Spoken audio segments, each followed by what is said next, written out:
এখানে বসে দিনের কথা শোনার সুযোগ পান, বড় বড় মহৎ বুজুর্গ লোকদেরকে এখানে আনবার সুযোগ হয়েছে।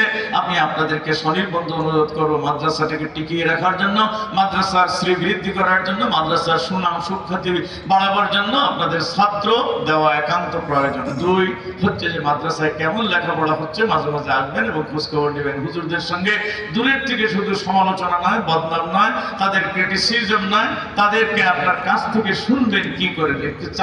চিলে কান নিয়ে গেল, চিলে কান নিয়ে যাচ্ছে, তো চিলে কোথায় কান নিয়ে যাচ্ছে কিনা, কান তো আমার সাথে আছে, কিন্তু এই কথা আপনার কাছে যখন কেউ বলে, কথা বলে বাবা খামাখা মমন্দ কথা বলো না, চলো যে আমরা শুনে আসি। আমি একজন মৌলানা শুনলাম, মৌলানা সাহেব বলে যে হুজুর তো ভালো লোক, ভালো কথা বলেন, কিন্তু উনি তো সাহাবীদের সমালোচনা করেন।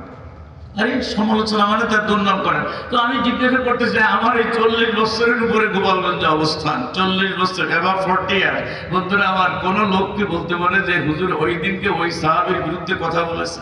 আমি সাহাবীদের যে আমল আখলাক এর 1000 কোটি ভাগের 1 ভাগ আমি অর্জন করতে পারিনি, আমি বদনাম করবো কি করে? আমি তো তার সমসাময়িক হতে পারতাম, সমালোচনা তারপরে সমপর্যায়ের হতে পারতাম, তো একটা কথা ছিল।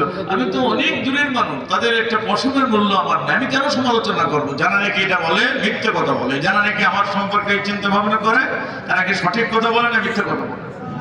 এই মিথ্যা শুধু মিথ্যা নয়, এটা একটা ডাকাতি, এটা আপনার সাংঘাতিক ধরনের বহতান এবং মহব্বত দেওয়া হয়।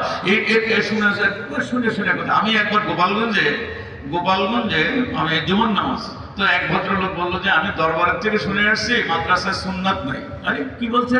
আমি দাঁড়িয়ে বললাম দেখেন, আমি একটু আগে আপনাদের সামনে সুন্নাত এখানে বসে দিনের কথা শোনার সুযোগ পান, বড় বড় মহৎ বুজুর্গ লোকদেরকে এখানে আনবার সুযোগ হয়েছে।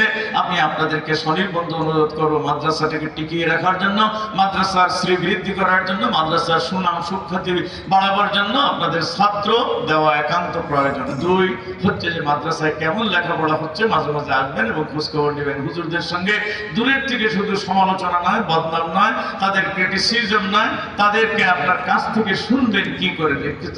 চিলে কান নিয়ে গেল, চিলে কান নিয়ে যাচ্ছে, তো চিলে কোথায় কান নিয়ে যাচ্ছে কিনা, কান তো আমার সাথে আছে, কিন্তু এই কথা আপনার কাছে যখন কেউ বলে, কথা বলে বাবা খামাখা মমন্দ কথা বলো না, চলো যে আমরা শুনে আসি। আমি একজন মৌলানা শুনলাম, মৌলানা সাহেব বলে যে হুজুর তো ভালো লোক, ভালো কথা বলেন, কিন্তু উনি তো সাহাবীদের সমালোচনা করেন।